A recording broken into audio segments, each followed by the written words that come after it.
When it comes to equilibrium reactions will essentially proceed until they reach equilibrium.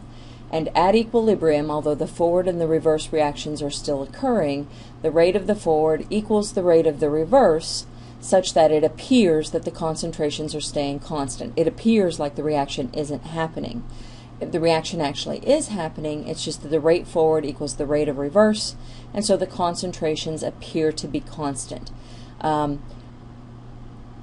two different starting materials for the same reaction, you will not end up with the same concentrations at equilibrium, but you will end up with the same mass action expression, the same equilibrium constant expression. Numerically, it will be a constant regardless of what you start with. And we'll be plugging some numbers into the equation to prove that before too long if you haven't already. But what we want to look at is just sort of qualitatively what happens to the dynamic equilibrium reaction if it is at equilibrium and then you do something to change the equilibrium. This is known as LeChatelier's principle. There was a man named LeChatelier, and he was studying equilibrium reactions, and he stated something that actually makes a lot of sense, is that if you are an equilibrium reaction and a stress is applied to you, you will shift to relieve that stress. I think we all can relate. If I have a reaction that is at equilibrium, just any old reaction, A plus B in equilibrium with C and D, if it is at equilibrium, the equilibrium constant equals the concentration of C times D all over A and B. If I had any stoichiometric coefficients, they would be raised to these powers, but let's keep it simple for now. If I stress this equilibrium system, what will happen is this equilibrium will shift such that the value, the numerical value for the equilibrium constant, goes back to the same numerical value. Let's give a specific. Let's say I add some of reagent A. A is, let's say these are aqueous solutions, so A is some chemical species that's in this aqueous solution. At equilibrium it has a certain concentration, and all of a sudden I dump in more A. That means numerically this ratio is thrown out of balance. The number for A gets larger, which means the equilibrium constant gets smaller, except for it's not the equilibrium constant anymore. It's our reaction quotient because it's not at equilibrium, and so the reaction will shift to relieve that stress of adding more A. What the reaction does is it shifts to the right to use up some of that extra A that I added. The overall effect is that the amount of A will come down as the reaction shifts to the right, but it won't come down to use up all that was added. It'll only use up some of it. The amount of B will have to come down because it's also going to use up some of my B. The amount of C will go up, and the amount of D will go up as this reaction proceeds to the right. If I am observing this reaction and I can distinguish between reactants and products, let's say they're different colors, for example, I will visually observe that C and D are being produced, noted by the colors that I see, if the reaction allows it. If we think about mathematically, what happens then is that my numerical values for C and D go up, my numerical value for B goes down, and the overall effect for A is that the numerical value of A goes up. And these happen in just the precise amounts so that the numerical value of K stays constant. And so that if I recalculated this ratio using the new equilibrium values, I would indeed find I have numerically exactly the same value of K. Now the bottom line is if you add a reactant, the reaction shifts to the right to use up some of what you added such that the equilibrium shifts to the right so that the equilibrium constant remains constant.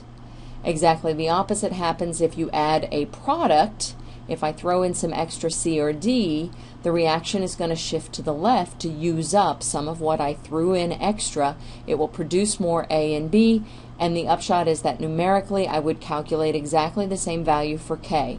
If I add some C or D, I might be able to observe the reaction shift to the left. if I had a way to visually observe more A and B being produced. So adding a reactant shifts the reaction to use up some of what I added. And that's what LeChatelier's principle tells us. All right, now let's look at what would happen if I use up some of my reactants. So the stress I'm going to add is that I will remove some of species A. In the lab, there are lots of ways to do this. I can throw in something that reacts with A but doesn't bother anybody else.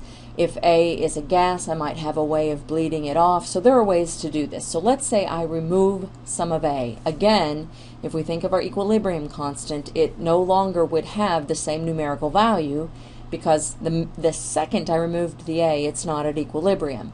But the reaction wants to go back to equilibrium, so it would shift to the left to replace some of the A that I used. It wouldn't replace all that I used. And again, if I plug in numerical values, I will find exactly the same equilibrium constant. So LeChatelier's principle says if you remove a reactant, the reaction will shift to the left to replace it. If I remove a product, the reaction will shift to the right to replace the species that I removed. And that is LeChatelier's principle as it relates to adding or removing a reactant or product. The effect of the stress of changing the volume or the pressure involves what the gases are doing in the reaction. And it's a similar effect. For example, let's say I am looking at the reaction. All right, in this case, I have 2 moles of gas on the left, 1 mole of gas on the right, and this reaction is in equilibrium, and I have an equilibrium constant that is products over reactants. If I stress this reaction by changing the pressure, let's say I increase the pressure on this reaction. Recall from our gas chapter that one way to increase the pressure is to decrease the volume. These two are related, so either of these effects would affect this reaction that involved gases, and it would make the reaction want to shift to the side with fewest moles of gases. Your stress on the gas of an increasing pressure or a decreasing volume is to contain the gas in a smaller area or to force it to bounce against the wall more. And because of the relationship with our equilibrium constant, this reaction is going to react to that stress, either one of these stresses, in this case shifting to the right because there's only 1 mole of gas on this side. On the left there are 2 moles of gas, and so the reaction will shift to the right with the fewer moles. If I have a reaction that has more moles of gas on the product side than the reactant side, for example, then the effect of either increasing the pressure or decreasing the volume, it would have the same effect on this reaction. This reaction would shift to the left. So when you're looking at the stress of increasing pressure or decreasing volume, you can't just memorize it's going to shift to the left or shift to the right. You have to analyze the reaction and see where your moles of gases are, and the reaction will shift to the side with the fewer moles of gas. If you have the opposite stress, let's say you decrease the pressure or increase the volume, this gives the gas more room to play, and so the effect is that you will see a shift to the side with more moles of gas. If you analyze the equilibrium constant in terms of pressures, I won't go through that with you, but you can sort it out on your own, you will see that K stays constant. The numerical value of K does not change in this shift, because if you're changing the pressure, then everybody's pressure is going to adjust as it shifts. If you're changing the volume, then everybody's concentration is going to adjust as you shift. And so the shift is to get the equilibrium constant back to the same numerical value. All right, the third effect that we might have on a reaction, the third stress we could apply to a reaction, is looking at a temperature change. If you are looking at a reaction and you change the temperature, changing the temperature actually changes the numerical value of K.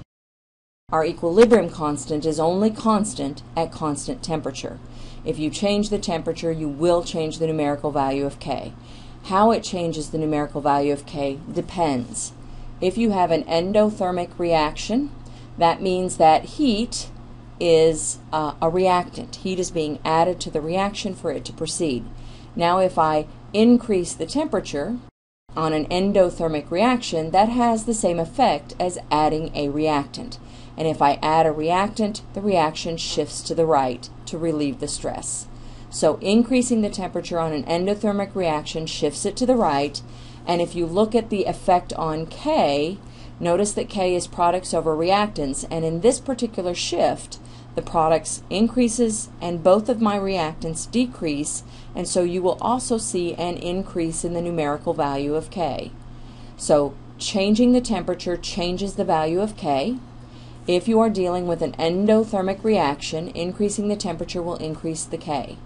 For an endothermic reaction, decreasing the temperature, like if you cool it down, is the same as the effect of removing a reactant, because endothermic means the heat is on the reactant side. And if you remove a reactant, the reaction shifts to the left.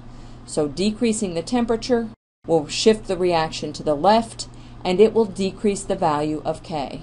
Now if I have an exothermic reaction, just the opposite happens.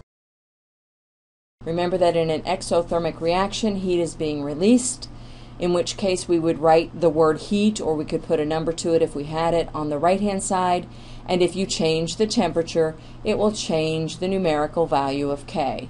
But how this happens is exactly opposite as our endothermic reaction. If I increase the temperature, that's the same thing as increasing the heat. So an increase in temperature means my reaction shifts to the left, because now I'm adding a product. Shifting the reaction to the left decreases the value of K. When I shift to the left, that means my products are smaller, the amounts of products are smaller, the amounts of A and B are larger, and my ratio gets smaller. If I decrease the temperature, exactly the opposite happens. Decreasing the temperature is the same as removing heat, which means my reaction will shift back to the right. As it shifts to the right, I have more products and fewer reactants. That will increase the magnitude of K.